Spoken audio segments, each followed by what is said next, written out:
今回は以前に約束していたサイズを取る考察をしていきます。サイズを取ると言われてもいまいちピンとこないので説明します。ワンピースの作中にはなぜか S、M、L を取ったりつけたりすると重要なキーワードに変わるものがたくさんあります。先ほどの動画で話したものを細かい説明は抜きで簡潔にお話しすると、小林村のチャボはいつも今と書かれたものを身につけています。僕はナミはイム様と双子であると考えていますので、リンクキャラであるノジコを王として考えます。海洋類たちが話していた2人の王が出会うということを小林村で表してみると、2人の王と今を合わせてことという感じになります。小林村には風車がありますから、風を足してオルガンになります。小林村のベルメールさんはオートクチュールと言っていましたから、仕立て屋さんは寸法サイズを取ります。なので表のモーガン、ビッグニュースモルガンの2人から寸法サイズを取るとオルガンとなります。小田先生はこういう方法でヒントやら遊び心を忍ばせているよみたいな考察です。これだけじゃ信じられないでしょうから、次はとてもシンプルなものを紹介します。フォクシー海賊団のポルチェは第305話で初登場するのですが、直前の SBS でサウスバードが S を取っちゃってるんですよね。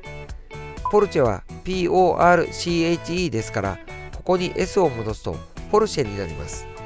これとは導き出す方法は違いますが、他にもフィアットと BMW が作中に隠されていました。外車のメーカー名が隠れている理由は、プルトンが外車船パドルシップであるからだと僕は考えています。おそらく最後にフェラーリが出てきて、それがプルトンに大きく関わっているんだと考えていますが、今はまだ根拠が不十分ですので、自信が持てた段階で紹介します。少し脱線しましたが、サイズを取ると別の言葉に変わるものを小田先生が意図的に仕掛けているイメージは持っていただけたでしょうか。それではこれを前回の動画の内容につなげていこうと思います。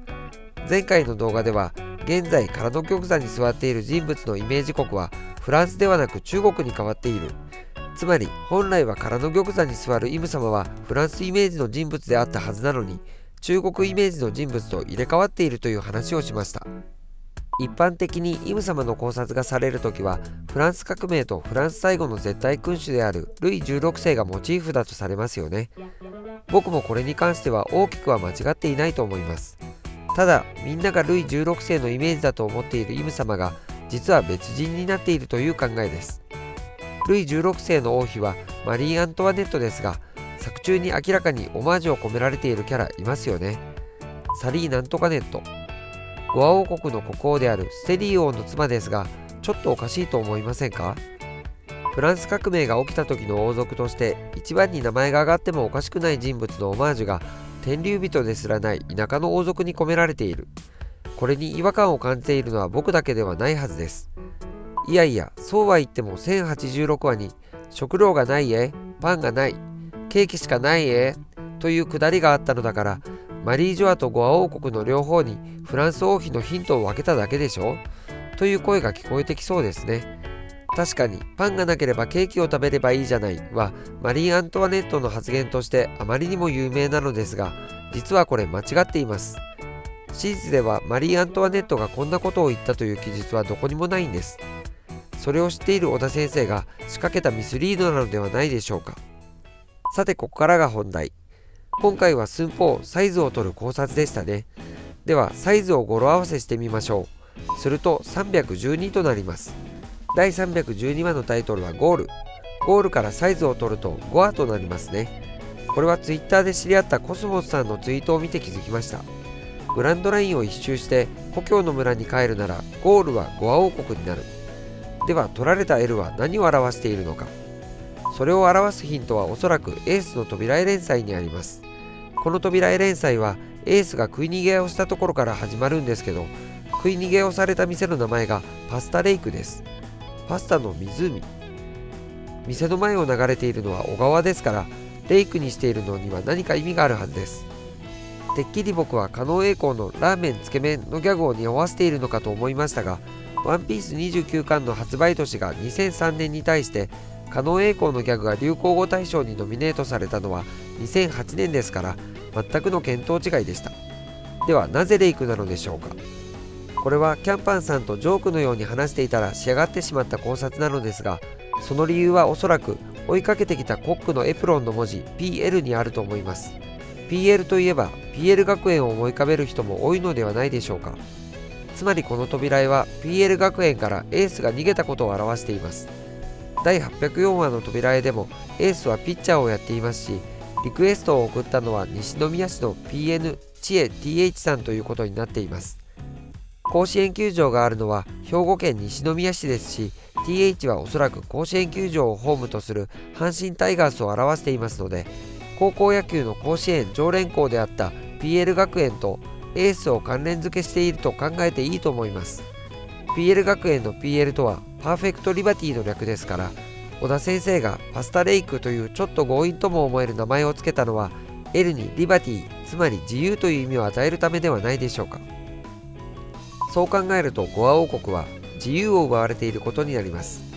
その成果までは分かりませんが、第582話からの3兄弟の回想の話は自由を手に入れることがメインテーマとなっています。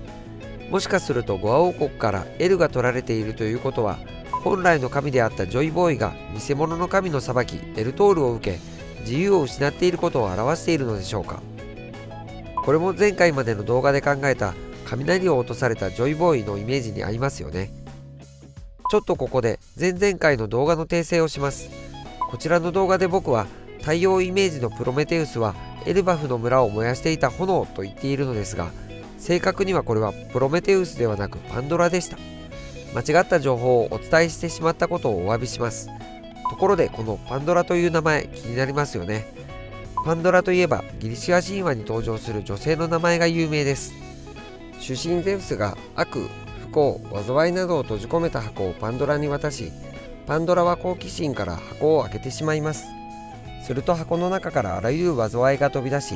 パンドラが慌てて箱を閉めたため、箱の底には希望だけが残ったという話。ワンピースの作中の表現を見ると、パンドラは炎を閉じ込める箱のイメージで使われています。第479話のタイトルは希望の戦士ですが、この希望の戦士ルフィは後に解放の戦士太陽の神ニカの能力者であることが判明しますので、希望と太陽、炎はセットとして考えて良さそうです。炎が閉じ込められていた箱といえば、ドレスローザのコロシアムの商品として出されたメラメラの実を入れた宝箱です。メラメラの実だけではなく、悪魔の実が描かれるときは宝箱とセットで描かれることが多いです。スパンダムがロビンとフランキーのことを全世界の希望にと言っている場面に悪魔の実が入った宝箱が描かれていることを考えても、悪魔、箱、希望でパンドラの箱をイメージさせるためだと思いますが、悪魔の実を取り出した後の宝箱には当然希望など入っていません。これは先ほどの L と同じように S が奪われているからでしょうか。太陽3から S を取るとアンとなり、何々ではないという否定の意味、つまりなし。希望のフランス語をカタカナで書くとエスポワールですので、 S を取るとポワール、つまりなし。パンドラの箱に閉じ込められた太陽、炎がジョイボーイを表しているとするならば、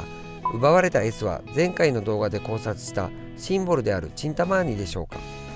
さすがにこれは強引だと思いますが、ちょっと気になることがあります。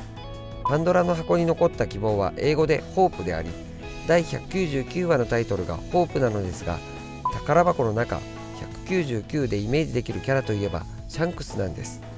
シャンクスが希望？それともシャンクスもシンボルを奪われている？もしくはシャンクスも S を取ってハンク？緑の中戸井さんがイム様は茨の呪いにかかっているという考察をされているのですが、茨姫は15歳になると糸車の杭が指に刺さって死ぬという呪いをかけられます。15は緑の呪いの動画内でも呪いを表す数字だと考察しました。シャンクスはイム様に呪いをかけた一族の末裔なのでしょうか。ちょっと中途半端なのですが、急いで出したい考察ができたので、今回は以上にしてそちらの制作に取り掛かりたいと思います。これからもちょっと変わった視点の考察をしていきますので、見逃さぬようチャンネル登録してくださいね。コメント、いいねボタンもお願いします。ではまた次回。